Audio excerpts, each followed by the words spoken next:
Hi, this is David Halem, and you're listening to my NaNoWriMo Fantastical intro concepts. Indubious just stopped linger, I exclaimed as I saw the title of the YouTube video. Robin shook his head. It was only a matter of time, he said, keeping his eyes on the road. How long was linger in Tulsa? I shrugged. I don't know. I'm just happy something happened in my namesake city. He smiled a little at that. Yes, Tulsa is happy about something happening in Tulsa. I rolled my eyes playfully. Hey, it's better than everything else that's been going on around here, I said with an upbeat drag to my voice. They've finally got linger, but over the past few months, a villain called Amber Adder, Robin interrupted me. I paused. Are you sure? He nodded. Yeah, it's the other way around. I thought about that for a moment. Let me look it up. I got out of the YouTube app and went to the web browser on my phone. I typed Amber in the search engine, and the page came up asking, Did you mean Amber Adder? You're right, I told him. Amber Adder, he was doing some damage in South Tulsa. And to me that doesn't make sense, Robin interrupted again. Why would he and whoever else is in his group want to hang around South Tulsa? I don't know. Downtown would be far more lucrative if he really cared about money or power. But that's where Young Emperor and Quiet Fire are. But Young Emperor and Quiet Fire are constantly fighting each other, I retorted. As soon as the sun goes down, there isn't a moment where there isn't gunfire or the sound of powers. That shouldn't scare Amber Adder in the slightest, Robin said, exasperated. From what we see in the news and online, he would be more than at home downtown. Why do you think he doesn't? I asked. He shrugged his shoulders as we passed under the 412 bridge. We're officially out of Grove. I don't know. Something keeping him out of there, I guess? He started to say another thought, but he took a little more time to think about what he was going to say next. I know Linger wasn't the most powerful villain, but still, a man of his caliber being taken out is nothing small. He stopped again. Who stopped Linger? Indubious, I told him. Okay, then that's no competition, he said with some mild finality in his tone. Linger may have been powerful, but he was just a head power. I thought about the power classifications again. Head, body, movement, flash, and power. Head powers had to do with information, perception, influence, or ingenuity. Body powers had to do with strength, size, shape, or general makeup of the body. Movement was just how someone could go from place to place with an enhanced ability. Flash was the ability to make something happen, like touching a wall and the wall explodes, shooting lasers out of your fingertips, controlling things with your mind, bending space, or whatever you can make happen outside of yourself. Power powers had to do with superpowers in general, like nullifying someone's power, copying it, or being immune to a certain power type. I spoke up again. His perception power may have seen him as the type to be immovable, but how does that fare against a typical like Indubious? Robin shrugged. I don't know. What's in the video or the article? I switched back to YouTube and looked for the video again. I opened it and turned up the volume. Of course, the video was vertical. Indubious was in his normal flashy leatherback suit, almost skin-tight mix of cloth and leather in bright red, white, and gold stripes, and angled beams coming from the center of his chest design and going over his shoulder like they were overalls. He was wearing a solid red mask that went over his head and down to his nose. He was wearing white skin-tight pants that went into red boots. And he had a small golden-colored cape that went over one shoulder. Linger, the villain, was wearing a wife-beater tank top, and it had been stained yellow from sweat. He had on a pair of black pants and appeared to be barefoot. He had on a paper bag over his head with eye holes cut out of it, and he wore a lush green sports coat over the tank top. Indubious at the beginning of the video looked like he had Linger cornered, but neither of their body language indicated so. The hero's posture looked weaker, like he was a peasant entering the throne of a noble. while Linger was standing tall and proud, like he owned the place. The streets they were on looked to be in the middle of a bunch of small buildings in downtown Tulsa. None of it looked familiar from the few times I had been there. Even though Linger was backed into a corner, Indubious was talking to him like he was a higher authority than he as he spoke. "Step down, Linger. I don't want any unnecessary problems to arise from this." Linger tilted his head. "Do you dare try to remove me from my royal position?" The hero nodded his head curt. "Yes, sir. Now if you care about the well-being of the people you rule over, step down." The villain shook his head, but motions were muted by the paper bag.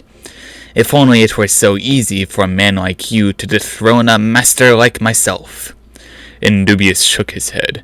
"It will be so." As he said those words, he rose an arm pointing at Linger with a glowing red hand. Not even a second later, he fired a small laser shot, just missing Linger by inches. Linger looked at the ember-filled burn mark on the wall next to him, in utter shock. "You dare to conceive the thought to kill me?" he asked in loud disbelief. A smirk made a subtle appearance on the hero's face as he rose his other hand as it glowed in preparation to send another ranged attack on Linger. Short lasers shot out of Indubious' fingertips, in rapid-fire volley against the villain, hitting Linger in the chest multiple times, leaving singed marks in his clothing and taking him aback. "What do you think you're doing?" he declared. "I am a master!" he shouted as he pointed a lazy finger at the hero. Indubious shook his head. "You're no master of mine, villain!" he bellowed as he stepped forward to accost the smaller villain. Linger hunched his shoulders forward as he stomped towards the approaching hero to fight him as face-to-face as you could be while wearing masks. Linger wound up a lanky fist to strike Indubious, but on impact, the hero didn't flinch a muscle, but instead palmed the villain in the chest, knocking him backwards onto the ground. He scrambled to get up, but he was blocked by the hero batting him away with the back of his hand. "Stand down!" the hero growled impatiently at the villain. Linger let out a huff as he stood up again to try to shoulder check against Indubious, but the hero knocked down the villain with little efforts to the ground, rolling. "Stand down, villain!" Indubious shouted again at Linger, who was still making efforts to stand back up. The villain stood back up with shaking in his legs, but regardless, he charged against the hero with all the strength and speed that he could muster, only to get knocked down to the ground again by the force of the hero's headbutt. Indubious looked over the villain, who was now making efforts to at least sit up, but was failing marvelously. The hero took out one of his communication devices and pressed a button on it. The person filming the whole scene asked Indubious, "Sir, has Linger been defeated?" The hero smiled before answering, "Linger was defeated indubiously," he said as he flexed one of his arms and made it glow red for the guy holding the phone. I must have been noticeable because Robin commented, "I thought you said you weren't like the other girls who see him." I rolled my eyes. "Robin, the man has biceps bigger than my thighs." I stopped mid-sentence to put the phone in my door. "And he shoots lasers, and he had more constitution than a few dozen strong horses." He let out a short sigh. "Great, thanks for discriminating." I knew by his smirk he was joking. But I still retorted, "I'm sorry, maybe if you went to the gym every other day, you could do a little more than fly," I said with a sly attitude to my tone. "Tulsa, I was only joking," he answered with a more serious tone, but there were still traces of a smile on his face. I rolled my eyes at him again. "Why don't you ever let me feed the satire?" "I don't want the joke to grow fat and die overnight," he said without skipping a beat. I laughed a little at that as I looked out the car window at the green trees we passed by, the innumerous trees between Grove and Tahlequah. From down here it was all monotonous, but at least the sun was shining, unlike the past week of thunderstorms that have hit here. A shrill alarm sounded on Robin's phone that repeated and droned on.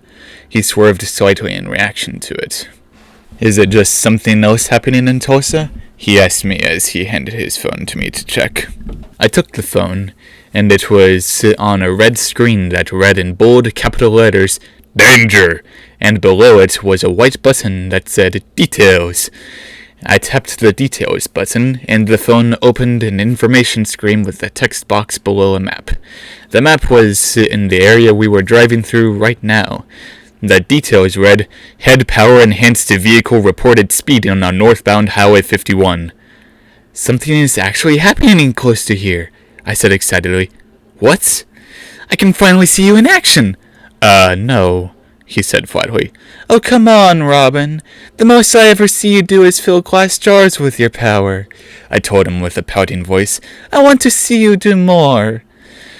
He sighed. "Tulsa, girl, I don't want anything to happen to you if this ends up being more than I can handle," he retorted. I scoffed. "I'll be fine, Robin," I stressed to him. "I want to see you be cosmic." He shook his head and sighed. "Fine." I beamed and my fist went in front of my chest as it playfully kicked my legs excitedly. "Yes!" "But you're driving," he said as he took off his seatbelt, giving me a cue to take off mine. I grabbed the wheel as fast as I could as he eased on the brakes before he climbed into the back seat. With the driver's seat free, I quickly and carefully jumped behind the wheel. I swerved a notable amount when I settled in. "Be careful," Robin stressed from the back seat. "Sorry," I called as I looked over my shoulder. "Don't look back here, I'm in my drawers," he shouted with an awkward urgency as he changed. I averted my eyes toward the road, swerving again to stay in my lane. I quickly adjusted the seat as I was driving, so I was closer to the pedals. Comparatively, I have short legs. Adjusting the seat caused me to veer off course again, making me swerve back into the road. I heard a low noise of bumping as I corrected myself. "Tulsa!" Robin stretched the word. "Sorry, that's the last one," I called back to him. He sighed. "All right." "Wait, where are we going?" I asked him. "Hang on." His arm reached into the front seat to grab his phone. "Didn't it say northbound Highway 51? "Yeah, that sounds right." Of course, there were no signs right away, but I've been here all my life. I know where I'm going. I laughed to myself. "What?"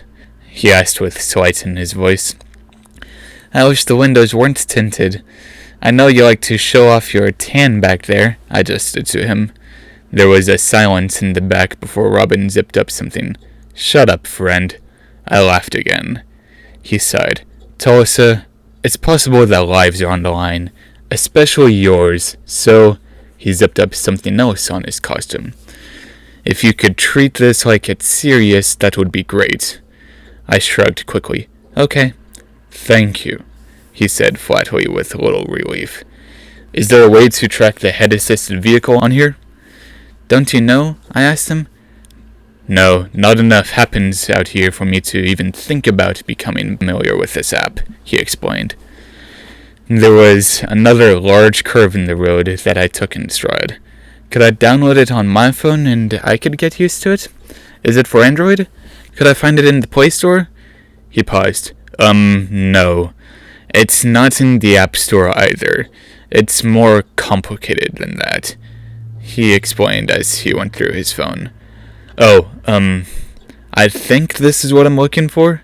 It's a map that has little dots moving around on it," he said in a softer voice, but still with an edge to it. "I think that's us, and that other shape is who we're going after." "Where are they at?" I called back to him. "It looks like they haven't moved," he said. "Wait, it shows that we haven't moved either," he groaned. I hate how poor the service is out here." "They're on northbound 51, right?" he sighed. "Yes, but they may be somewhere else now, or nothing has changed." "I don't know. Oh, the map updated," he exclaimed. "They've turned on to northbound 81, and we're less than 2 miles away from them." I smiled. "Your power has force to it, right?" "Yes," he said slowly with uncertainty. You want to play chicken? No, Tulsa, this is my car, and of all the people, you're in the front seat. He cut himself off with his own silence. Why am I doing this again? I shrugged as I glanced into the back seat to see him staring off into space. He glanced at me. Right, because he rolled down the window behind me as he spoke, blocking out what else he said. Because I'm what? I shouted to him futilely as he was already halfway out the window, the jacket of his costume flapping in the wind as we were braking. I wanted to know. I'll ask him later. What does a head power enhanced car look like? I have a feeling I'll know it when I see it. The air was churning through the car while the back driver window was open. If I had longer hair, it would have gotten in my face. I looked in the side mirrors, but they weren't angled for me. I at least adjusted the one on my side, and when I did, I could see Robin in his cosmic costume.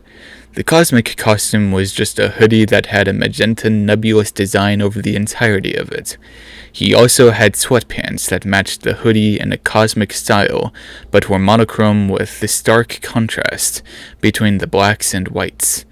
For his mask, he was able to make a deal with an ingenuitive head power, and he has a mask that's a solid oval mask that looks the same no matter what direction you're facing it from. Again, with a nebulous design, but this design slowly swirls and changes colors as it softly glows and covers the front of his head. And all over the hoodie and sweatpants, he has a little more than a dozen zippers. I like how cosmic looks. I smiled when I saw him in costume. The other cars on the road growled past us as we drove on a mission. All until one car sped past us without making a single sound. From the short glimpse I had at the car, it was red with reflective silver racing stripes, and it had a sleek design that didn't match any other nice cars on the road out here. I slammed on the brakes and Cosmic pulled himself into the car, shouting, "That's it, turn around!" His voice was distorted in a way that seemed to have more reverb to it. And maybe it dropped the pitch of his voice as well when he spoke. I wished this car was a manual. It would have been easier to turn around, but instead I had to make a U-turn in the middle of the road. After turning around in the tight road, I sped after the now out-of-sight car. "Has it gone anywhere else?" I asked Cosmic, who was now completely in the back seat. There was a moment before he responded. "I don't know. The map isn't updating again." "Bother," I said under my breath as I raced the car down the road. I could feel my heartbeat in my hands as I gripped the steering wheel, continuing to keep an eye for the enhanced car. The trees were green and brown blurs as we sped through, the wind swirling in the car and catching my hair and flapping it back and forth. And I could hear the wind beating against Cosmic's costume as it caught where the zippers were open. After another wide turn to the right, the car was in sight, but it was hard for me to tell because of the sun reflecting off the bright silver parts of the car. Cosmic moved out of the window, this time flying out of the window completely. He pushed off the car to propel himself forward and closer to the car on the lam as we pursued. He was able to get up to 20 feet away from the car only for the car to speed up again and widen the berth between us. I pushed his car's limits a little more as I sped up again. I took a glance at the speedometer and it read 90 miles an hour. His car was starting to vibrate from the stress of it going fast. It was then that I remembered he's normally a safer driver than I am. Cosmic slowed down so he could push himself off his car again and speed forward against the enhanced car. He almost collapsed himself into a downward-facing squat before lunging off. He also used his power to add another bout of propulsion to his flight. Out of his hands erupted plumes of flowing cosmic dust that was a bright purple, magenta, and rich blue, as it was opaque and filled with small stars. I drove through the cloud as soon as he shot it out of his hands, and it splashed out of the way as if it were a small wall of jello that was in the way as it flowed through the air behind him. He flew up next to the car, his hair waving almost straight off his head. He pushed his power harder to suspend himself in the air as he shot a blast of his cosmic cloud against the car, but he missed because he didn't lead the shot. He caught himself again with his cosmic cloud. Some flakes and puffs of his clouds were starting to get in his car, and the fluffy sparkles swirled inside the cab like flakes of a snow globe. He pushed himself again against the car, and the car swerved into him, but he quickly rose above the car, but in doing so, he lost 20 feet of ground again. I sped up for him to push off, and he came back, poisoned himself until we were closer to the car than before. He pushed off and went straight to the back of the car, shooting out another burst on the left side of the back of the car. He pushed his shot harder than I had ever seen him do anything, hard enough to the point where he himself was pushed back from the force the shot exited him with. The car swerved and slowed down to try to correct itself, and Cosmic took the opportunity to pull on side of the car and grab the left side of the front bumper. He was hanging off the side of the car, flying low to the ground. He let large masses of his cosmic cloud erupt from his body and through the zipper holes, all creating this large cosmic cloud that enveloped the car. In the rushing wind, I heard a metallic pow, and I could feel my pulse pick up from the excitement. And a second later, I heard the shattering of glass with another pow and crash. And a beaming smile started to grow on my face because the little kid inside me was filled with exuberance of seeing a superpower and fighting action right in front of me. But there was still nothing from the star-filled cloud until there was a pow with lower resonance, and the car veered off the road and rolled down the slope and went away from the road, and Cosmic flew backwards in a wide, arching backflip before he slowed himself down in the air to fly towards the now settling car. My jaw dropped in amazement as I slammed on the brakes. There was an energetic, bubbling feeling bursting through me as I slammed the brakes, making the car squeal to a stop on the side of the road. That's my best friend. He just knocked an enhanced car off the road. I put the car in park and ran out to see him and who the bad guys were. Cosmic went to the downed car and his body almost jumped when he saw who was inside. He flooded the area with another cosmic cloud and flew straight to me. "No, don't go to the car," he demanded as he blocked me from going closer, his voice distorted by his mask. In my excitement, I pushed him. "No, I want to see." He flooded me with his cloud, and my vision was blocked by the swirling colors and soft stars around me. I knew from experience that his power didn't always reach the ground. I dropped to my stomach and rolled out of the cloud. Cosmic looked around before shouting to me again, "Tulsa, no! You won't like what you see in there." "Is the danger gone?" I retorted at him. He started to say something before I pushed him out of the way, charging for the cloud-covered wrecked car. There was a rush of wind coming from my feet, and the cool-colored cosmic dust flowed out of my legs from behind me, but I quickly outran it, despite the mild shape I was in. I was 30 feet away from the car before I felt a soft impact on my back, and the sunlight on the ground around me took on the cold, refracted colors of Cosmic's clouds. A whooshing sound approached me from behind, and he grabbed me under the arms and tried to pick me up to turn me around, but that resulted in him being pushed into the ground and me being knocked off balance enough to where I had to steady myself before I continued running to the cloud. As I ran into the cloud, it dissipated enough to where I was able to see the car, only a second before I ran into it. I took a second to reel from the impact before fanning the clouds out of the way with my hand. On the side of the car, I was able to read the word aviator, stenciled in, but based off of handwriting.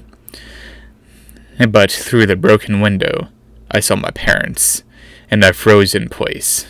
My heart was pounding hard enough to where it should be making a clanging sound against my ribcage. The excitement in my chest, from the excitement of jubilee to the excitement of trepidation. Those were my parents in that car. I know I didn't care about them, and the feeling was mutual. But was this why? They would go on joyrides all the time? They were still breathing. They were both knocked out from the wreck. Tulsa, Cosmic said solemnly. I don't know what to say. I looked over the car. The solid red was tainted by the dirt and dents that covered the car now because of the wreck. The top of the car was caved in slightly, and there was a gap in the trunk open large enough to put my arm through. I was still in an expression of shock and confusion as I inspected the car. Did you know? He asked with solemn in his voice. I shook my head. No, and I don't know what I would have done if I did. My voice was quiet. With a whoosh of displacing wind, Cosmic caught up to me. What was that? I dropped my head to where my chin rested on top of my collar. I didn't know. He reached out to put a hand on my shoulder, and I flinched out of his reach. After realizing what I'd done, I reached out with a hand to him. Wait, sorry. I didn't know what to think. Where do I even begin to try to comprehend all this? I know they didn't care about me. I barely got to see them in my life in the first place. Heck, they missed over half of my birthdays. Some days I wished for the worst for them because they didn't give me the things that I needed for chores. Such a petty thought to think of for those who paid for my well-being. Cosmic put a hand on my head before moving it to the middle of my shoulder blades. Are you okay? I shrugged my shoulders, letting them linger in their tensed position longer. I don't know, I told him. Everything within me feels like it should be sad. But why should I feel sad for them? I wish I knew them better, but if I knew them better, I would have known the source of their negligence. This. Those were the best words I could come up with to explain my mind. But you also hurt the only people who I shared blood with that were still alive. I turned away from him, but it all felt wrong. Wrong in the sense that it wasn't his fault. I'm going to call the police and the LBA, he said as he lowered his hand. Just don't touch anything here. I exchanged a worry look before he flew back to his car to get his phone. I sat down on the ground. The grass pressed against my legs and the dirt sifted as I settled into a crisscross position on the ground. My face covered my eyes, but I couldn't find the tears to cry. There was no jabbing motion within my chest caused me to sob. My head hurt from everything that happened. My parents were knocked out in a head power-enhanced car, and I had no idea of that part of their life until today. I slowly shook my head. I wish I had known, but I didn't. But I don't know what I would have done had I known. That was the thought ringing through my head as I sat next to the car. I smelled smoke. I opened my eyes and saw white and gray smoke coming from the hood of the car. With that sight, I stood up and walked to Robin's car where he was standing and talking on the phone. When I reached him, he finished his phone call. Thank you, sir. They'll be here in less than 5 minutes. They're going to send an LBA van, and they'll do everything that the police would do, as well as what the LBA does.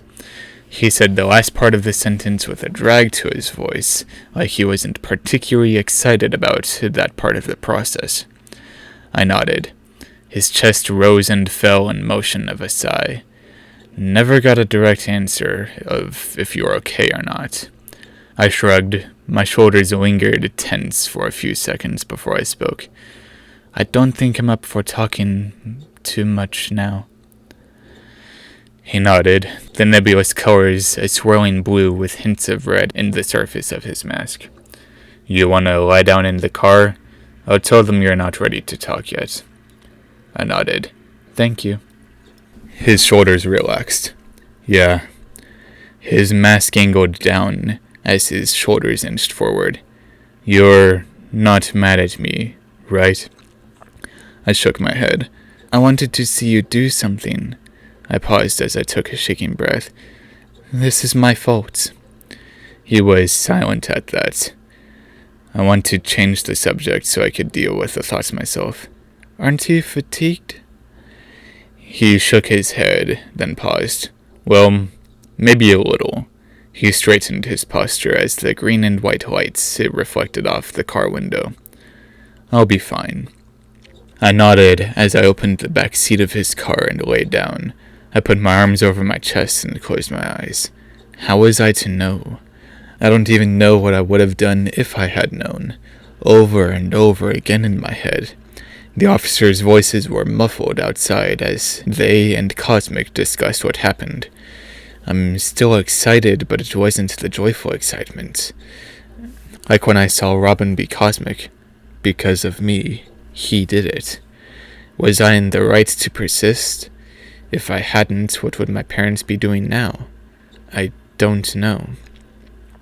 And what would I had done if I had known?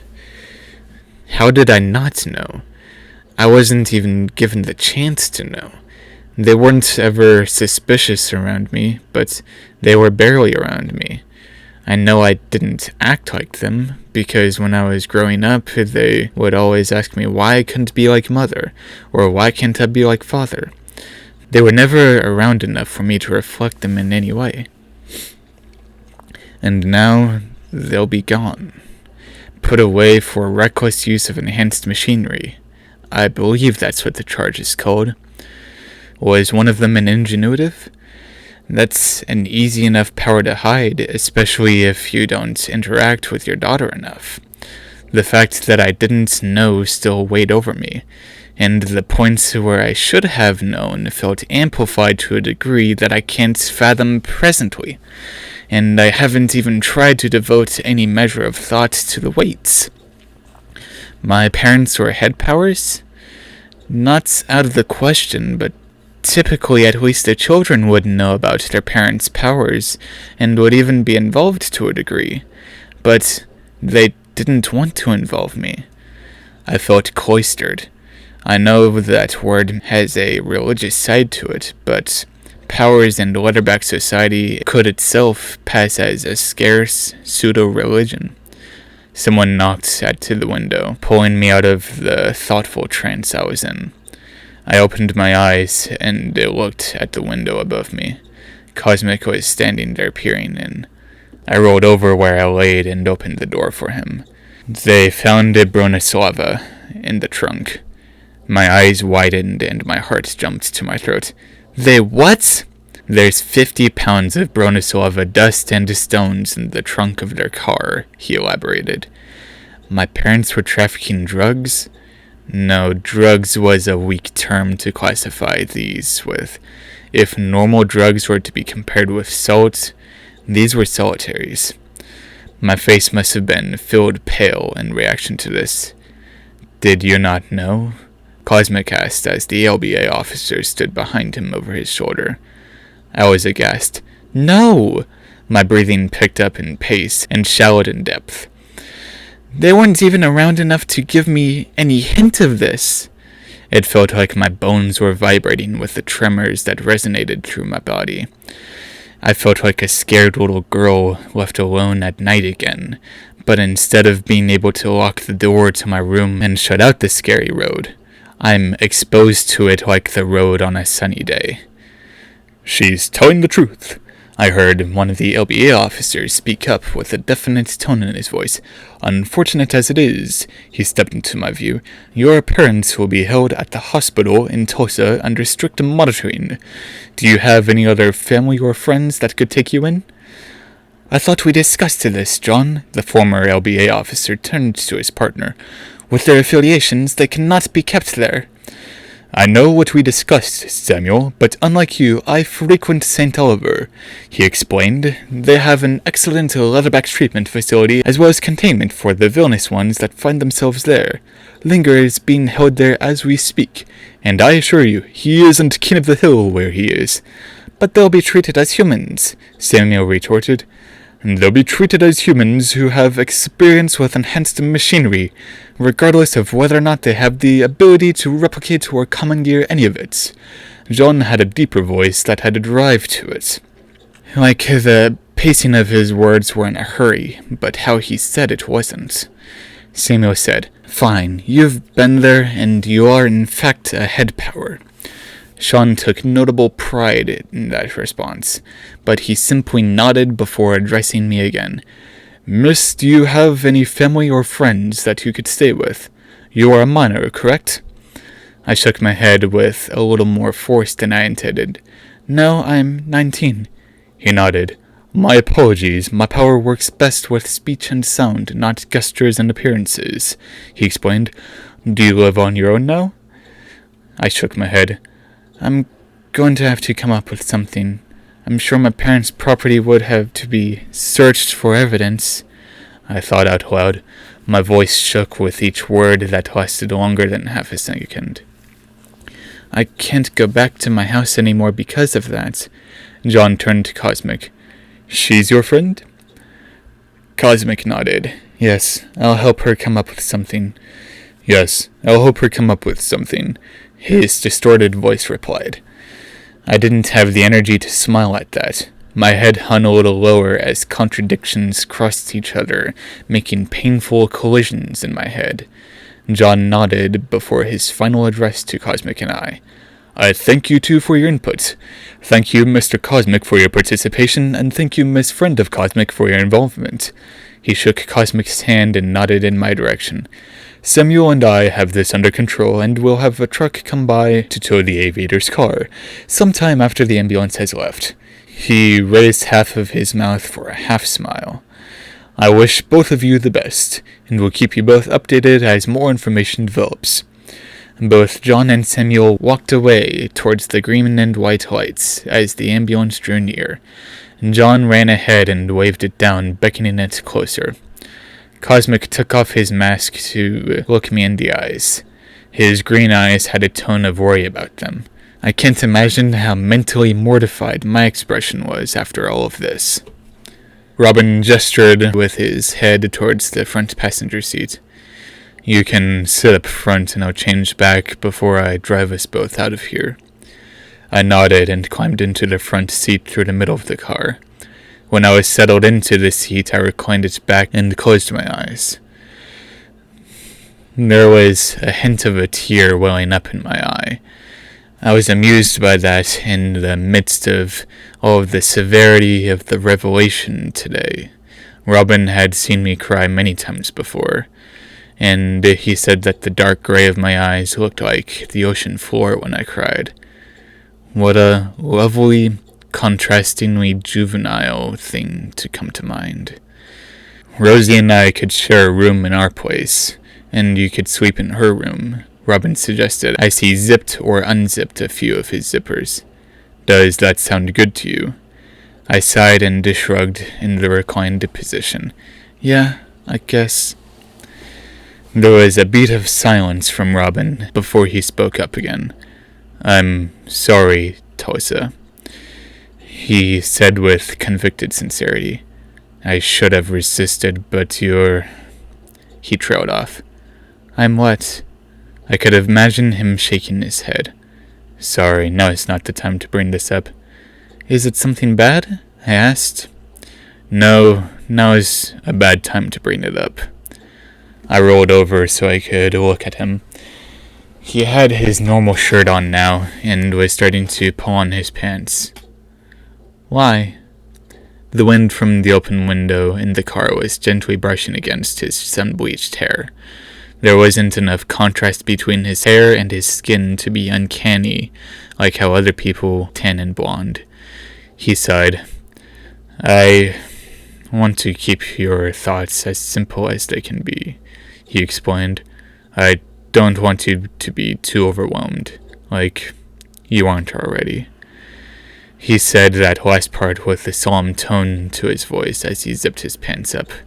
He climbed out of the back seat and returned to the driver's seat and closed the door behind him. God, you're short, he commented before putting the seat back to his liking. He then set the mirrors back to the way he had before. He knows that if he didn't do that now, he would have to do that while driving, and he would rather not. Robin started the car and we drove out of Ground Zero. I wanted to sleep. Usually exceedingly busy thoughts were stilled by sleep. But it's only 3 in the afternoon. Since I'm going to be staying with you, I started to say in a tired tone, could we get some of my things from my house? Yeah, we can. I was thinking about that as you asked. I opened my eyes and looked up at him driving. He's a more careful driver than I am. He glanced at me. I've seen you like this before, Tulsa, he stated. You look pathetic. Take a nap. I'll drive slower so the ride is smoother for you. I nodded and closed my eyes. As soon as I did, I felt everything in my head crashing into each other like balls in a bingo cage, ramming and shattering against each other like they're made of glass. Every imagination felt gouged and frayed with infinite ends to them, fractals that never ceased as the edges became finer and more detailed as it became sharp points digging into my psyche, stars and colors smeared by as nothing seemed to happen inside my mind, only the overwhelmingly simple dull of energy surging through my veins that buzzed through my heart's slow heartbeat. Each beat taking dozens of minutes, or even up to hours to relax and contract, as my soul felt complacent in the sporadic, vividly colorful, contrasting maelstrom that burst into and erupted out of my vision. Absolute red, absolute orange, absolute yellow, absolute green, absolute blue, absolute indigo, absolute violet, absolute another color beyond violet, absolute another color beyond violet, absolute another color beyond red, absolute another color beyond red. Dozens of colors beyond that rested on my tongue and rolled within my veins, buzzing and vibrating as they visited my heart once or twice a minute. I was sweating light and crying tears made of the same colors that came in through my mouth. For hours I sat there, nicely being overwhelmed by everything coursing through me. For less than 5 minutes I could count my heartbeat on my fingers, if I had the presence of mind to do so. I felt shattered but at peace in the pieces I was in, isolated from myself in the thousands of ways that I had never dreamed imaginable as the blinding sweat and tears flew off of my skin. Then I landed. After what had to be no less than a day's worth of hours passing by, I landed in a grass-filled field. The grass seemed to glow and shimmer off of nothing in particular, only the lights that came off the grass itself, accompanied by the small white stars that filled the field abstractly. These stars were as big as a car, and were frozen a few feet off the ground. Above me was a mass of darkness. The sky with no stars because the stars were here below. Hundreds of miles away, there was a blue dome towering above the stars in the field that I stood in the middle of.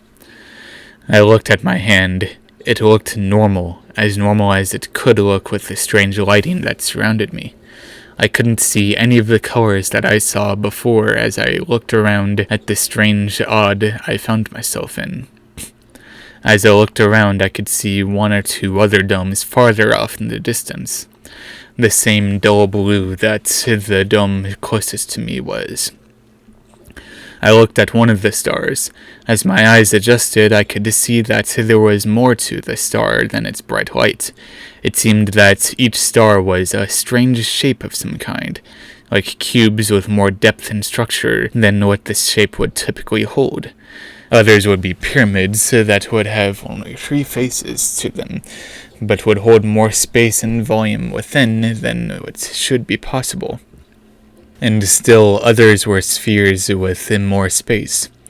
frames made with only 2 bars but had 5 sides as you examined it.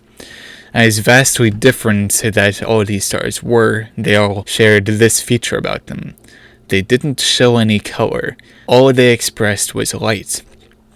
Within each strange shape there was no landscape, but instead each one had their own powerful reality, made of light that coursed back and forth, up and down, side to side, another odd direction to another, and 2 other directions that I couldn't understand.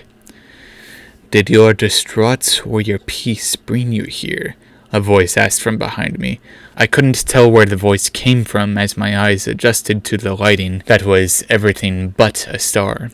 I found the source of the voice, a man who seemed incomplete except for the colors that I could see.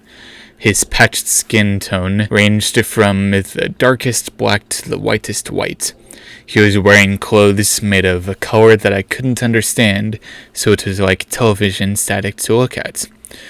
His left eye was a vivid blue that made the most valuable sapphire look dull, and his right eye was a color that I couldn't understand, another static-filled aspect about him, and his hair was a shining white color that glistened and shimmered with nothing contesting against it. He wielded a sword bigger than any that I had ever seen in his right hand. This weapon had to be no smaller than 40 feet long from hilt to tip. The sword was darker than the darkest black I had ever seen, but it was still as vibrant in its exquisite details of etches and designs that I had never seen from any culture studied in the world. In his left hand he held a book that was only as big as his own hand. One cover of the book expelled light, while the other side of the book absorbed it. He asked again, "Did your distraught or your peace bring you here?" My voice felt small in the midst of everything here. "My distraught?" He nodded before speaking again. "Query of distraught." My head hung a little lower. "I wish I knew what was going on outside of this." "You wish to know knowledge?" he asked before stating, "Do you not desire to do anything?" I shrugged. "I don't know what I would have done if I had known." "Perhaps you would have known what to do if you had known?"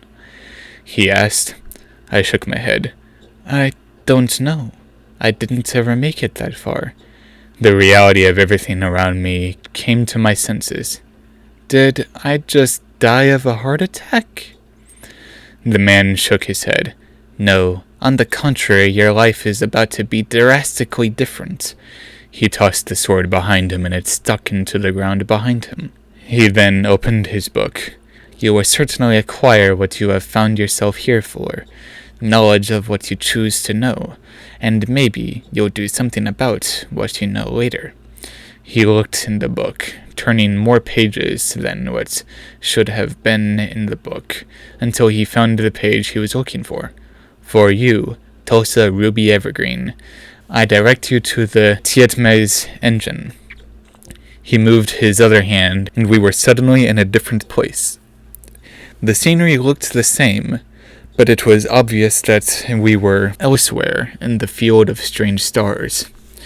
He wasn't in front of me anymore. He grabbed me in the back of the neck and threw me into one of the stars. I sailed in perfectly in a way where I went directly into the structure of the shape within, with no mishaps or imperfections. If my eyes here worked like how my normal eyes worked, I would have been beyond blind not even a second after entering the structure. Within there was only light and brighter light. The strands of the brightest light inserted into my spine and spread across my back and flowed into the base of my head like the dark outlines of a leaf.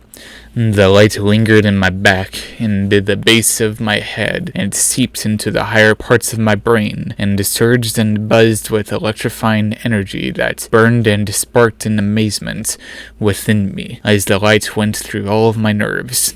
I could feel the small space expand in a false pattern within the light that rushed through every fiber within me, and I was hyper-aware of every function that my body executed. Every cell in my body I had full knowledge of. Then the light erupted from my body in a blast that seemed to make no noise whatsoever.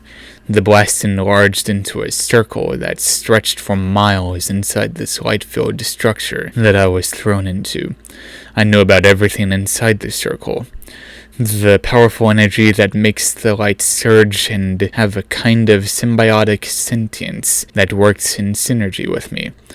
What I could only describe as hundreds of thousands of forces of nature that were within the sphere of knowledge, without influence, with little to no concentration of details.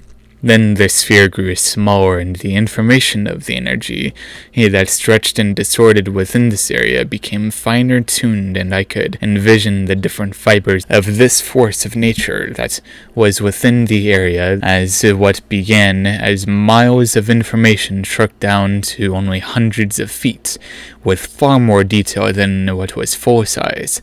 The sphere of knowledge became smaller and more detailed until it was less than 15 feet across. If the sphere were bigger, I would have known that I was about to shoot out of the structure and be sent soaring into the sky. The stars below me were in an infinite flower petal pattern that seemed to start with any of the stars that you could focus on. In the distance, I could see more of the dull blue domes, and there were immense dark gray mountains that were 2 or 3 times larger than the domes themselves. I descended and I hit the ground with enough force to kill me, but in whatever state I was in, I was kept alive. I would have thought that I would have to reel from the pain of the impact, but I felt none, impact or pain. I stood up and was acutely aware of each blade of grass around me within the less than 20 feet that was within the sphere of knowledge.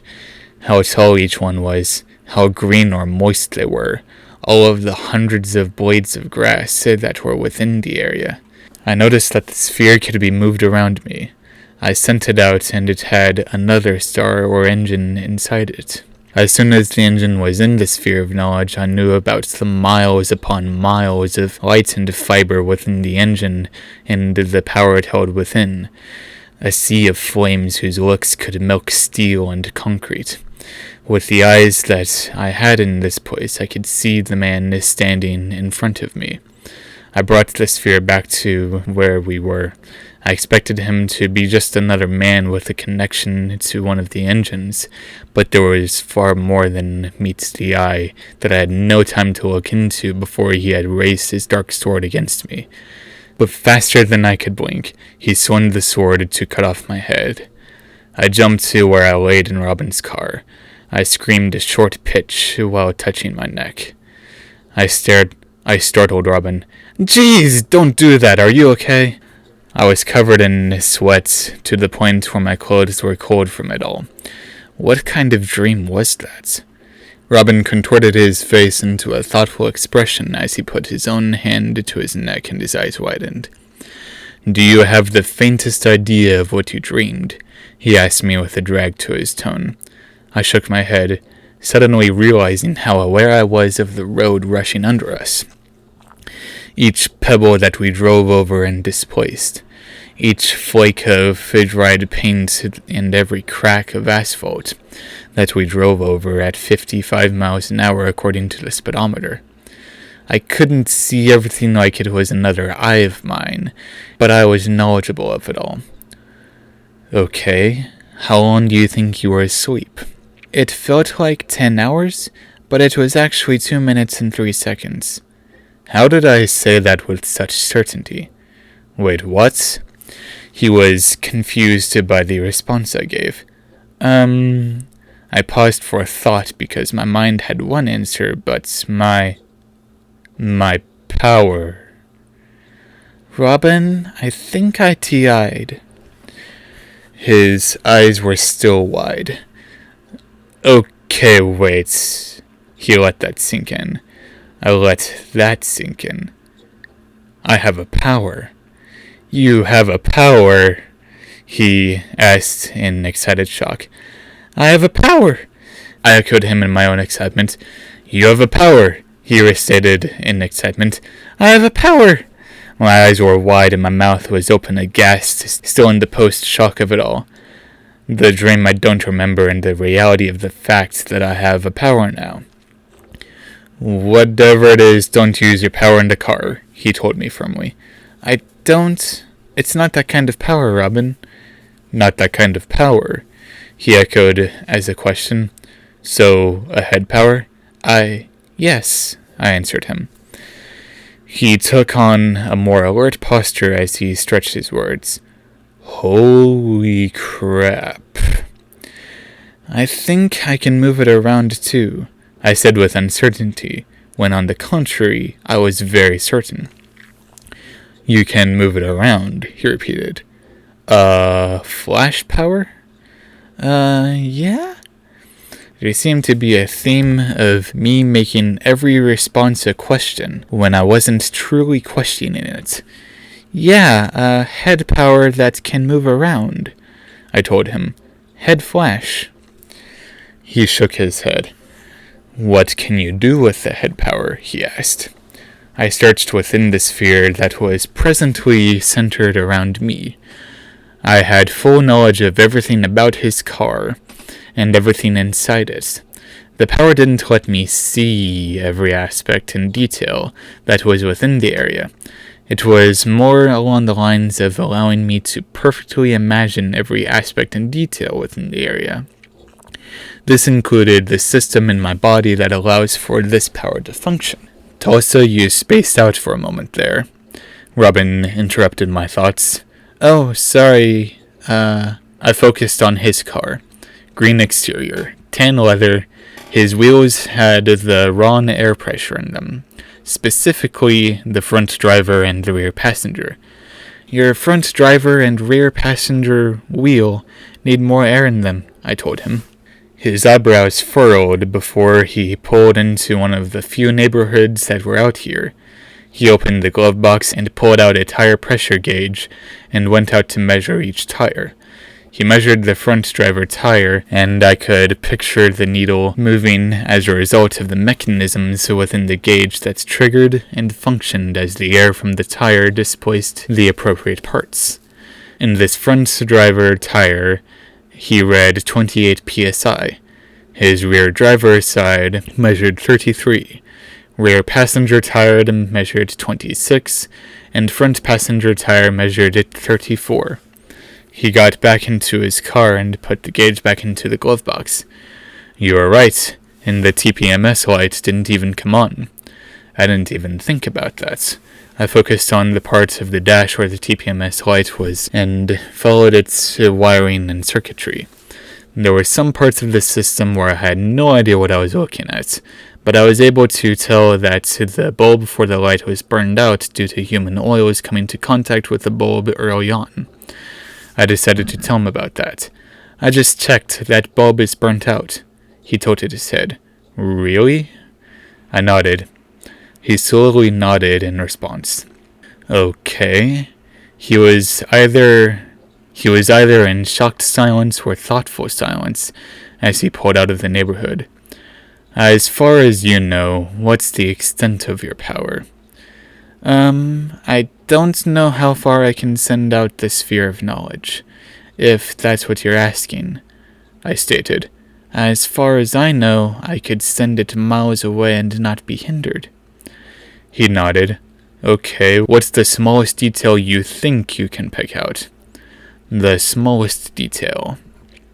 I know I'm able to look at the mechanisms that allowed my power to function, and I can assume that the same can be said about all other powers as well." I told him, "I can look into how someone else's powers work." "Like the different systems that allow people to use their powers?" "Yeah." "So how does mine work?" he asked with genuine curiosity to his tone. "Your flight is centered around an organ the size of your handprint in the middle of your shoulder blades. It functions as an air pressure manipulator to allow you to fly, and it's far more capable than what you're presently flexing with it." I explained to him. The cosmic cloud power you have is a system that is both in this reality as well as a distorted space within you, or the pseudo-reality that generates the clouds indefinitely. And when you want to expel that cloud from any part of your body, the distorted space would change the size to become close to your normal body capacity. Both your flight and cosmic cloud get the energy to function from a source outside of this reality. He stared ahead blankly. I didn't expect you to actually be able to tell me, but that's all just complicated jargon to my ears, he said quickly. Wait, if you're able to picture that about power bodies, could you read minds? Robin, I just got this power, but do you think you could? I don't know. I can try. Okay, what am I thinking right now? He asked as matter of fact like. I focused on his brain. I could certainly tell that his brain was performing different functions and firing pulses to other cells within it, but I couldn't tell what it meant. I could try to mimic what his brain was doing in different places and regions, but I don't know enough about the geography of the brain to be able to do that without strange repercussions. There were parts of his brain that seemed more refined in routing than others. Some of the processes felt short while the others were far longer, like comparing inches to miles, and others were barely new. I couldn't keep him waiting forever. I can tell you're thinking, I just don't know how to read it. He smirked, but quietly put the smile away. Okay. As he said that, everything inside his head changed, almost like it relaxed and felt like it didn't have to prepare anything. I was still looking there when you did and said that, I told him. There was an energy that came off of you that suggested that you were thinking of something that could end up being some big revelation or secret, but you're deciding to keep it secret, and you just put it up in the limelight hoping I could see it, but I wasn't able to figure it out yet. He laughed, and his brain executed a function that told the rest of his body to emit a chemical that gave off a kind of energy that was close to a certain kind of euphoria, but it was only as intense as he let it be with the present situation that he was presented with. Yeah, that's pretty close. I now have an idea of what his mind and body was like when he was happy. I bet I could apply that to other people's minds as well. Here's a challenge for you, he said in lead. I decided to stop focusing on him, relaxing my power, in a sense. There's a journal in my trunk. Could you read the first page of the journal from where you're sitting? My own eyebrows furrowed as I concentrated on the trunk of the car, finding the journal within seconds of looking. It took a second to get my bearings and center in on the notebook. I could picture the first page reading in his strangely messy, neat handwriting. There was also the minor obstacle of the fact that because this was handwriting, the pressure of the pen he used was forced into the other side of the paper, making it a little harder to read. But it didn't hinder how perfectly I was able to picture the journal. Do you want me to read it to you? I asked him. Yeah. I read, August 4th, 2019. This was only a few days ago, I thought to myself before I continued reading. This has to be the third journal that I've had to start because of how much I feel is going on in my mind ever since I got powers on January 16th, 2011. I'm never going to specifically forget that day. The good news is the behemoths haven't made an appearance over the past year or so. The bad news is they're now more prone to make an appearance more consecutively as time passes without an attack. But that's the more large-scale problems that tend to be everyone's problem, regardless of whether or not you have powers. But the smallest scale problem that's made itself known isn't too pleasant either. But then again, is truly anything pleasant when powers are involved? The smallest of this discussion is the threat of some mastermind called Seven, who threatens to unleash different villains into the US that represents the 7 deadly sins. He even had the goal of naming a few of them. Daisy, Terrace, and one other that I can't think of the name right now. I stopped reading. That's where the page ends, I told him. He nodded. That sounds about right. I haven't memorized word for word. He followed that with a smile. What? You did the 2 fingers to the head thing that other head powers do, he told me. I checked myself. I had my right hand up to my head, with 2 fingers resting against my temple. Like he said, the position that other head powers assume when using their head power like that. We were almost to my house, or what was my house, and the property that I lived on. I didn't spend too much time here. No one who lived here ever gave me the chance to have a connection to this place. I looked ahead to my room to have an idea of what all I could take with me to Robin's. My room was very clean, not because I made regular efforts to clean it, but because I didn't spend enough time there to make it messy or disorganized. The thing about looking ahead while in the car, I had to keep on moving the sphere closer to me so that it stayed in one place as best I could manage. I didn't have too much in my closet as far as clothes went, as far as anything went for that matter. Most of my clothes were in my dresser. I could just take out the drawers and put them in the back seat or trunk of Robin's car. I already had my backpack in the car with us that had the clothes that I wore yesterday, as well as a drawing pad of my own. I wonder if my drawings will end up being more detailed, or at least the ones that I want to resemble real life. As we went up the drive to get to the front walk of my house, I decided to look around the rest of the house to see if there was anything that my parents were hiding from me that was under my own roof. There were filing cabinets in their office that were filled with papers that I had never seen before. There were dozens of different contracts and contract renewal forms for the Amber Adder. How did it escape my mind?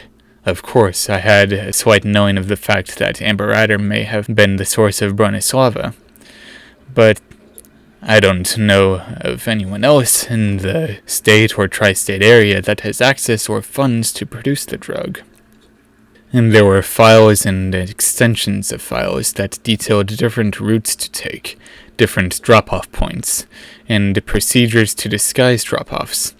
In addition to that, there were files and papers that showed in great detail the different effects that Bronislava can have on the body, especially elaborating on its most attractive trait, the ability to give people powers. But its most attractive trait is itself a dangerous gamble. There is only a 1 in 10 chance of getting powers from the drug, but the drug will kill you after 8 or 9 doses depending on the individual consuming the product. In another place, among all of the files and paperwork, there were assurance claims and policies concerning the engineering assistance from the Adder's aviator himself. That must have been the car that they were using. There was also a list of emergency contacts in an address book in one of the drawers. Contact for Amber Adder himself, Aviator, Amplitude, Apollyon, as well as a few others that I can assume were on the Adder's team of villains. That is, mainly the ones whose names started with the letter A. Robin stopped the car and we both got out. I went up to the front door and unlocked it. There was a certain satisfaction of being able to picture the pins of the lock and deadbolt fall into place over the teeth of my key, like my own personal kind of ASMR that only I can experience. Robin propped the front of the door open with one of the shoes that was still left in the entryway before we both went into the house. Just pull out the drawers, I instructed him. It will make things easier to move around and organize in the long run. He nodded in confirmation as he pulled out the drawers. The one that he had was full of pants, leggings, shorts, and skirts. I didn't own too many skirts or leggings. I never felt like I had to look that nice for friends. Never saw Mom or Dad do it, so I never picked it up from them. I pulled out the drawer that had my undergarments in it. I was making it to the car as he was passing me to go back for another drawer. He took out the drawer that had my tops, tank tops, shirts, button-ups, and others of the sort. That only left the sock drawer and the other drawer for tops. But that one had some dresses that Rosie would get me when we went shopping together in Tulsa. They were far too fancy for me in the first place, but they looked pretty at the least. I don't think it's too good of an idea to go rummaging around in your parents' things before the police do it themselves, Robin told me. I shrugged after putting my undergarments drawer in the trunk. I already looked anyways, I told him. He paused and stared at me in soft disbelief before saying softly, "Oh, of course you did."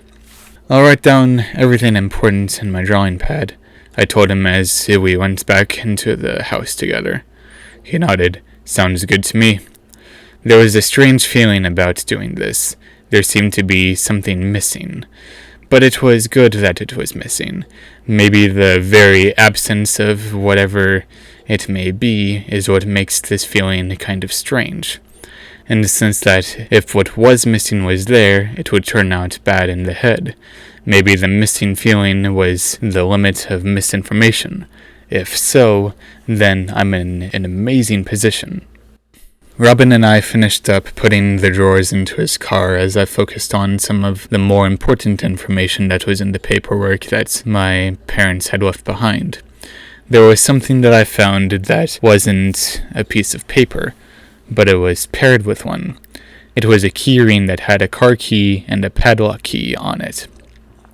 And the little paper that it was with read, "Non-work related storage," and on it was an address in Pryor. "I found something in the house I want to get," I told Robin as I went back into the house. "What is it?" "In one of their desk drawers there's a key ring with a car key and a padlock key that they have as non-work related. And I would like to look into that," I told him as I looked to him for confirmation. He had a conflicted look on his face before he answered. "I keep stopping myself from asking if you're sure because I know you're more than sure now." I shrugged my shoulders out of sync with each other like I was weighing something on a scale. "More than sure about things like that," I told him. "People's minds are still a hunch as well as what could be non-work related. I don't know what the intentions of this are." He tilted his head as he followed me. "Intentions?" A purpose or goal of something," I explained. "Just because I'm now able to picture the object perfectly doesn't mean that I know what it's used for or what it was used for." He nodded slowly. "Okay." I went to their office. I forget how long I told them I was going to be gone, so the office was unlocked and open. Luckily, the drawer with the keys wasn't able to be locked. So I took the keys and turned back out the door, barely dodging Robin as he was right behind me. I focused on Robin again, out of curiosity just to see what I could read while he's off guard. There was an energy about him that I noticed when he was happy. But it seemed like that wasn't the focus of his mind at the moment, as another function and focus of energy was being prioritized. As we walked out, I locked the door and looked at my old house key in my hand, uncertain of what to do with it. I wanted to throw it out to the large plot of grass that was in front of the house, unkempt as of recent. It was becoming overgrown. I know I would easily be able to find it again if for some odd reason it became important. I decided to hold on to it, adding it to the key ring that I had the car key and padlock key on. Robin opened the car door for me. I stepped in, and when he did that, the happy function in his brain took slightly more dominance than it did before. I smiled in reaction to that as I said, "Thank you," and he returned my thanks with a smile of his own.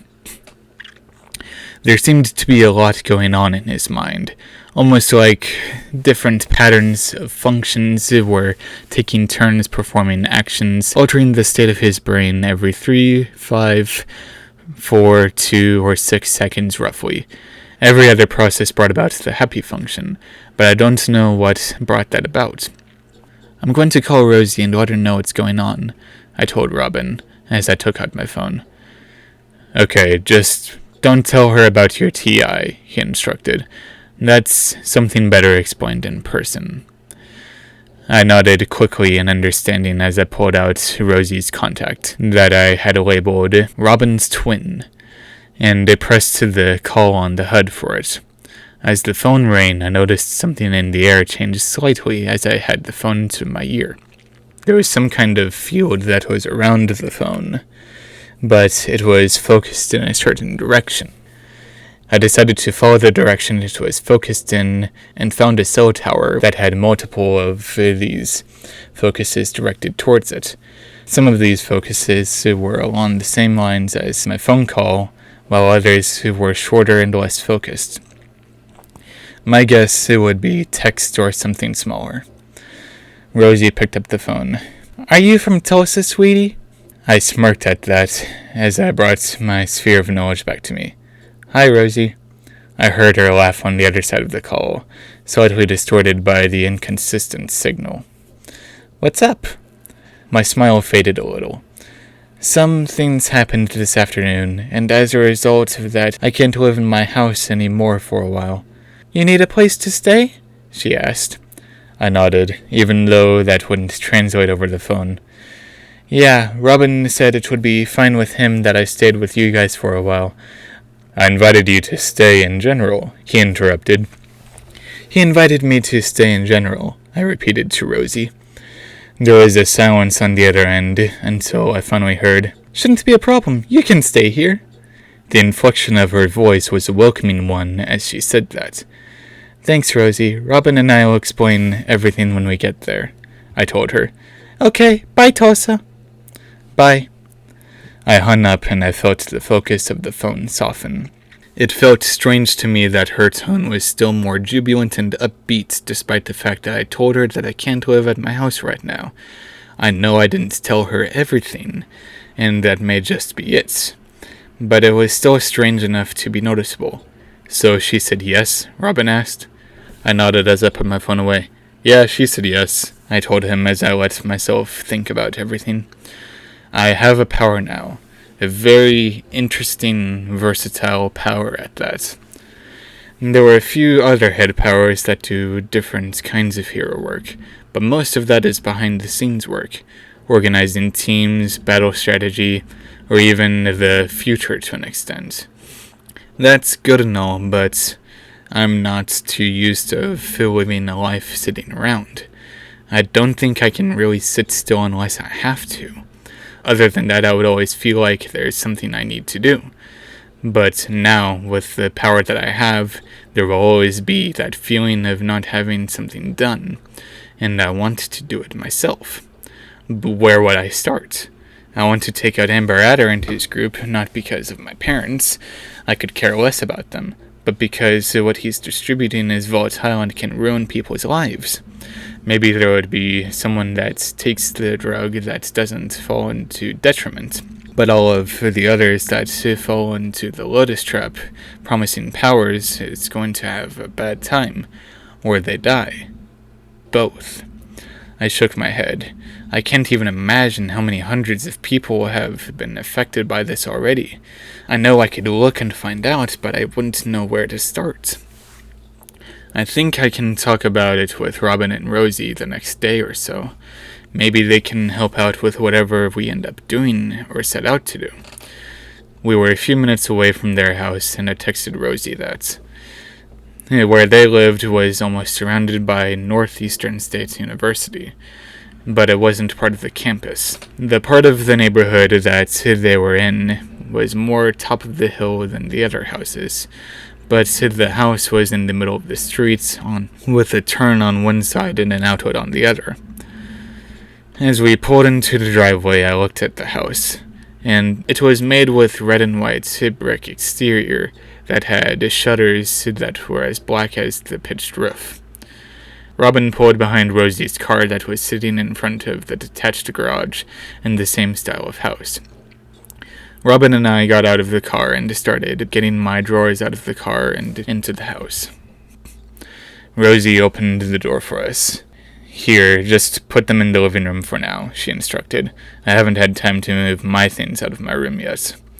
We put the drawers on the living room floor, and the three of us went and got the rest of the drawers out of Robin's car.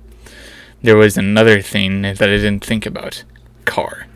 All that I have right now is my parents' car, but I have no idea where it could be. My first thought is somewhere in Tulsa, but I don't know where to begin looking for it. But I wonder what kind of car this key goes to. It's not marked by any watermark or logo, so that means they had to have the key made for this thing. After we got everything into the living room, both Rosie and Robin stood in front of me with concerned looks in their eyes. They reflected each other so much. They're both as tall as each other, which is only less than a foot taller than I am. Rosie's hair is what Robin's hair would look like if it were long, and the way their eyes are framed are almost identical. I focused on both of them as best I could so I could learn how to read either of them better. And in the future, I could maybe learn how to read people's minds like how Robin asked me in the car. I can go off of what I see with my eyes and make connections with what I can picture within the sphere. Both of them looked a little concerned, and the energy they both gave off and generated within themselves was more centered in a repeating function of the same process in their minds. Robin's processes felt longer than his sister's, but Rosie's felt like they weren't going as fast. "What happened this afternoon?" she asked me. "We were driving back from Spavinal," I explained, "and after we passed Locust Grove, Robin got an alert on the Danger app about a head-power-enhanced vehicle in the area." I paused. I know I can get over this, but the story itself is unbelievable to me, and I was there. I asked Robin if he could do something about it. I'd never seen him in action, and don't make it hard, Tulsa. He got the car to roll over and knocked out the driver and passenger who were trafficking Bronislava. Rosie nodded, and the driver and passenger were my parents. Her eyes widened at that. "They work for Amber Adder?" I nodded slowly. Holy crap. She let that sink in a moment. "How are you taking that?" I opened my mouth to say something, but I couldn't get the words out right away. I know this is such a grandiose event, but why can't I say it? Get it out there, Tulsa. I tear-eyed. Her brother may be like her in appearance in many ways, but his eyes can't widen that much naturally. You have powers now. I nodded quickly, my hand going to my elbow. "Whatever they are, let's test them outside," she said as she started to walk to the door. I focused on her. There was an anxiousness about her after I told that I had a power. I could see that with my own eyes. Her brain did something else that I couldn't describe. If I could, or no. It was letting out another kind of chemical, like how it let out one chemical if you were happy. This chemical came out if you were afraid to any degree. "It's not that kind of power," I told her in a weaker, placid tone. "It's a head power?" she asked in introduction. "Is it information, ingenuity, perception? What is it?" "Information, science," I told her. In her shocked expression, she was able to try her best to give a coy expression as she put her hand behind her back. "How many fingers am I holding out?" I looked with my power. 3. "How about now?" She moved her fingers. 1. She paused. "How about now?" She moved her fingers again. 4. "Okay." She paused a moment. "How about now?" Nothing had changed. 4. She was impressed. "So far so good," she remarked. "Can you read my mind?" "Only if I knew what I was reading," I told her. She shrugged. "That makes sense. I bet it would be like reading some really old English." I shook my head. Not really. I can tell when your brain is doing something.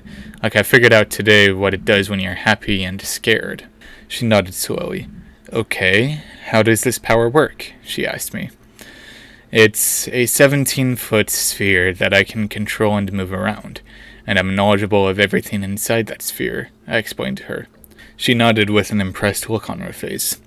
That's pretty neat, actually. The tone of her body changed before the tone of her words. Now, the main question, do you know what you want to do with your power? There was a long pause on my end that stretched with anticipation that was being elongated in the room. I don't know yet, I told her. I did just get my powers today, after all. Right, sorry, that's a big question, she apologized. It's alright. All I know is that I don't want to be one of those head powers that is in the background. Even though I could easily, I wouldn't be able to stand it, I explained. A smile cracked on Rosie's face. I wouldn't expect anything less from you, even if you didn't have powers, she said as she turned to Robin for confirmation. Robin was still looking at me before he took a glance at his sister, and was surprised to see her looking at him. What are you looking at me like that for? He asked, with a particular kind of trepidation in his voice.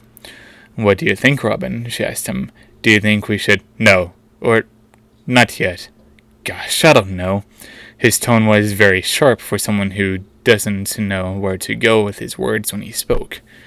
Okay, you're no real help, she turned back to me. What about long term?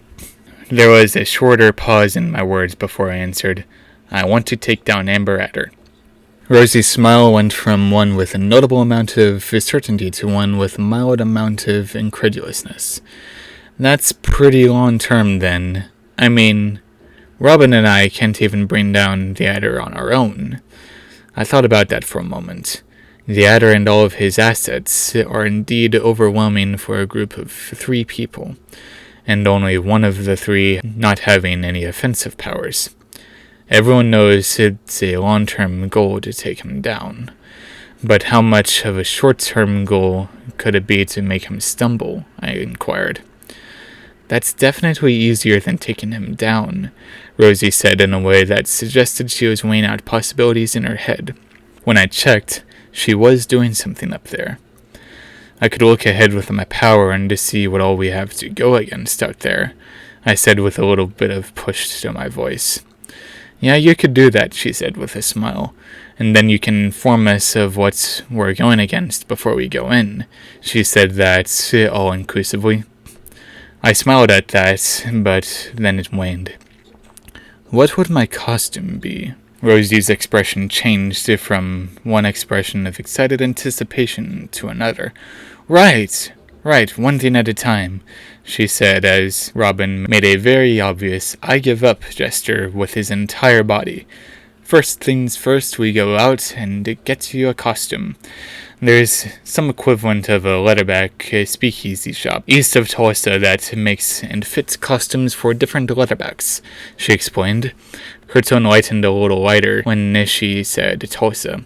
Heck, most secret identities go there for a bite to eat without the fear of remotely being recognized, she continued. I'm too young to drink, I said in response to the term speakeasy. They don't serve that there. It's just a shop and club that the letterback heroes around here can go to, she elaborated. If I lived in that area, I would be there every day. Every other day. Okay. Rosie was about to say something else, but Robin cut her off. I think we should continue with this after some food and some sleep, he said with enough inflection to stand out from the previous tone of the conversation. Okay, yeah, that's a good idea, Robin said compliantly. Sorry, I'm just terribly excited. It's bad and all about your parents, but I don't think you cared about them initially. Not until now, I interjected. Not until now, right, but now you have powers, and that raises the letterback population in Tahlequah from 8 to 9, she said excitedly. I'm gonna call in a pizza for pickup, Robin said with a dry tone to his voice. We can talk about current events while we eat, I suggested to Rosie. Does Mazio's sound alright? He asked as he had his phone out. I'm not disagreeing about the pizza, Rosie said. Yes, we have to talk about current events. Sounds good to me. The pizza does, and current events, I answered Robin. Robin shrugged. At least we're technically not talking shop, he said as he dialed up Mazzio's and walked out of the room. Rosie and I then decided to start moving things from her room to Robin's room so I could start getting myself as settled as I could in the room. Granted, the only things I had with me were drawers and the toiletries from my backpack. I'm a girl. Whatever I have tends to be a notable amount, regardless of how fortunate I was growing up. After we had everything situated enough, I sent out my knowledge to my old house. It took a moment to get there as I was sending it down the roads that I was familiar with to get there, when I could have gone straight here if I was comfortable enough with my power. When it reached the house, I sent it into the office so I could read and copy down papers and such. I took out my journal and wrote down everything important word for word. After about 10 minutes of writing, Robin left to get pizza for us. And at this point I was less than a quarter done with what I understood to be the more important paperwork and records. I surprisingly didn't see any receipts. To me, that means they either had them elsewhere in the house, or they weren't the ones keeping track of their own money. After only a few more minutes of copying down the paperwork from the office, Robin was here with the pizza. If my power wasn't focused at my house, I would have known it when he was coming. I would have already known that he was outside to help him bring in the food if I was aware of when he got here. But instead, I knew from the sound of his voice. I brought my sphere back to me. It took a moment to get from my house to Rosie's house. To my estimation, the fastest I've been able to move it is 60 miles an hour. But I might be able to move it faster whenever I'm more comfortable with it. The three of us sat on their couch and had the two pizzas sitting in front of us on the coffee table. Robin sat in the middle of Rosie and I. One of the pizzas was supreme and the other was a veggie pizza. You spoiling us girls again, Robin? Rosie asked. Just please enjoy the food, he said with a tone of annoyance in his voice. Rosie laughed and I smiled as I put the first slice of supreme in my mouth. Robin shook his head. Sorry, this afternoon has just been a very off day, and somehow I'm feeling the repercussions of it, he said as his voice growled. Rosie and I put an arm around him lightly. As I focused on him, I could tell his brain was performing the function of being happy enough, or satisfied. As we were eating, we discussed some things that were going on in the letterback world today. It feels a strange kind of different being part of the letterback crowd now. Though I'm not a letterback yet, I haven't been active in any public area yet using my power. For now, I'm just a girl with a power. The Linger fight was underwhelming, Rosie said with her mouth full of pizza, without any care about the decency of the gesture. Robin shook his head. I didn't see it. She did, though, he said, gesturing his head towards me, before taking another bite of the slice that he had in his hands. You didn't miss anything, Rosie said with a little less pizza in her mouth. It went about how you expected it to go. Indubious just outperformed the man who thinks he can get away with being a king. She explained through a mouthful. I don't think anyone would have made that fight interesting, she said after she swallowed the bites that she was working on. Robin shook his head. I don't think he had a power. I think he just had an ego. Rosie chuckled at that. If that were true, it may have been more interesting as far as the legal world is concerned, because Indubious would have openly attacked an unarmed man, she said in a tone of voice that implied that she was saying something that was obvious. But even if it wasn't to do with ego, Indubious would have had an even bigger problem just trying to out-ego the guy. I shrugged. I feel like the only way the Linger fight would have been interesting would be if it were normal people going against him. I proposed the thought. It may not have been flashy or exciting, but it would mean a whole lot more if a group of people got out of the influence of his power on their own, and then went against him. And there was a pause as the thought sunk into their heads. Yeah, but Indubious is a popular and well-respected face, Rosie responded. The fact that it was him who stopped the villain. No, he was a disturbance. The fact that it was he who stopped the disturbance of a man, it makes it to where more people would see his name and face and hear his catchphrase yet another time works well for his public record, she explained. I mean, don't get me wrong, he is a very good hero, but that's just how the system works. I nodded as I took another bite of pizza. I finished the bite before I asked, "What's this 7 that was in your journal, Robin?" I may have only heard of him once or twice before today. He swallowed a larger bite of pizza so he could respond to me. No one really knows.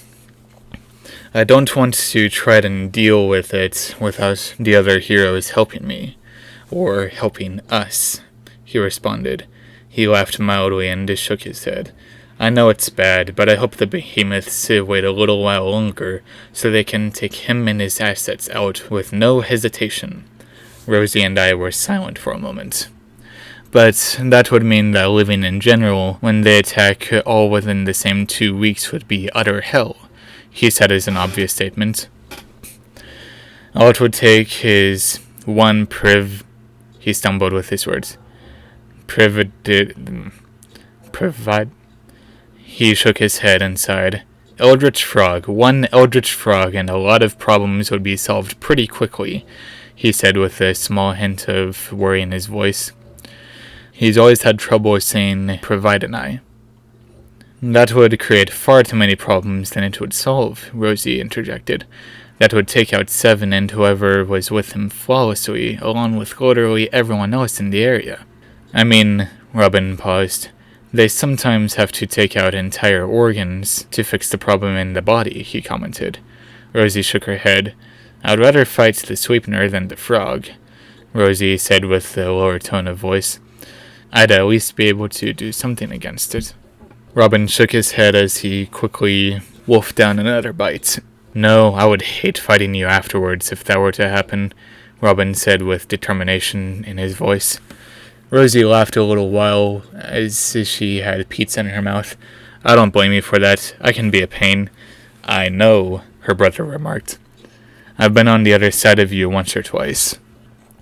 There was a significantly longer moment of silence as we all tried to eat our pizza with some amount of peace before Rosie broke the silence. If the Prado or Heartbreaker show up close together, they might have to come down the state for a while. Let's not think about that, Robin said with an urgency to his voice. Rosie smiled at that. Says the guy who would rather deal with a behemoth than a group of leatherbacks, she remarked while looking at her brother. The behemoth comes back, leatherbacks don't. He shrugged. I don't know then. I don't want any of us to die, he said with concern in his voice. When the behemoths come, people will die, and I just hope you guys aren't part of that crowd. I focused on him when he said that. His brain was doing something that Rosie's was doing earlier. That must be fear. But as far as the 7 go, they might be more powerful than us. Far more powerful than us. I feel like there's always a way around powers, even if you're in disadvantage, I put out in the air. Rosie leaned forward to look at me. There was a smirk on her face when she said, That's a pretty good reason to have you on the fighting lines. I know you know. You can communicate as best you can to relay the enemy's weakness, but sometimes the only way you're able to utilize it is yourself. I nodded as I brought the slice of pizza I was holding to my mouth. I stopped and voiced a realization. Wait, I don't know how to fight. Yeah, that would be a good thing for you to learn. Should also get you a weapon of some kind tomorrow, Rosie said in addition to what I said. Robin and I figured out how to fight along the way with the way our powers are. And we do some mock battles between ourselves just to try to be better than the other. I'm a little better right now, Robin commented with enough pride in his voice to make it sound normal. Well, better by a margin, his sister remarked with a snark. No, last time I almost floored you. Doesn't mean you did it completely. I don't want to fight you in the house. We just cleaned that mess up a week ago. Robin said with annoyance. Rosie rolled her eyes. And I know that if we try to discuss whose fault it was, we would have another fight. Yes, we would, so let's just stop, Robin said in conclusion. And there was a short pause before Rosie broke the silence. I promise we're good together in combat, Tulsa, I swear. I laughed a little at that and continued eating the slice I had. I think this one was the second slice I had, but I'm not sure. I focused on my stomach. As gross as it was, I was able to tell that there was already a pizza in there. We talked for a few hours tonight. No, it didn't feel like that long, but it was dark whenever we looked outside. We all decided to go to bed so we could drive out to the Tulsa area in the morning. That thought always makes me feel a little silly. I went through the drawers and picked out the ultimate pajamas, sweatpants and a tank top. I was still a little tired from everything my mind was going through today. I think I noticed that even more when I realized I had put my tank top on backwards. I could see it all perfectly with my power, but my power just tells me what's there, not if it looks wrong or not. That's up to me to figure it out on my own. After I brushed my teeth and washed my face, I went to bed. Rosie's bed isn't like my old bed. It's a little softer than mine, and her indet is already settled into bed. It almost felt like I was sleeping in a ditch, but I know that it's not that deep. Later that night and into the morning, it felt like I had a dream, but my dream existed inside a 17-foot spherical area, and the area seemed to drift slowly as time went on.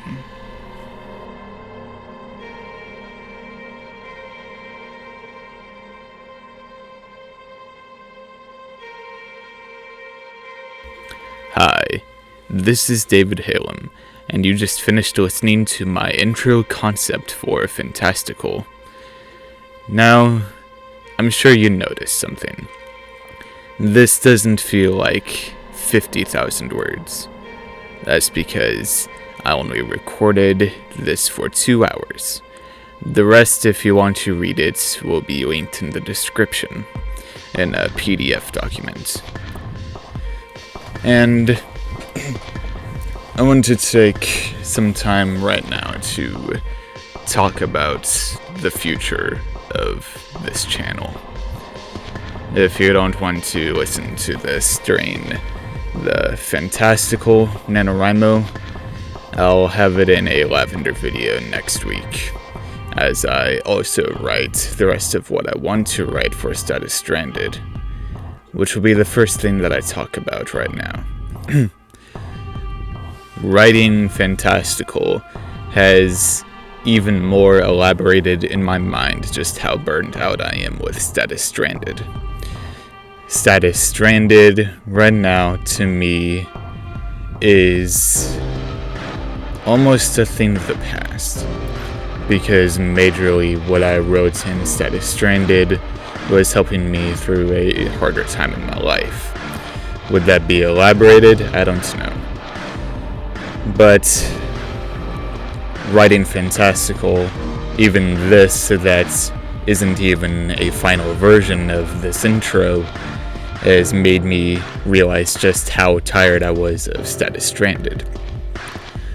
I'll finish Status Stranded up to a point. So like within 5 or 6 chapters, however long it takes, it'll come to a stopping point. To where whenever I want to, I can go and build off and finish the story. And that will ultimately be called Status United whenever the story is completed. And then also there's the future of this channel. The future of this channel depends mainly on the future of YouTube within the next month. But I say that with no real conditional thoughts. I've already decided that as of this next year, I'm going to more change my channel into a music channel, and all of my writing be on a WordPress. And there'll be an announcement video for that whenever that comes out.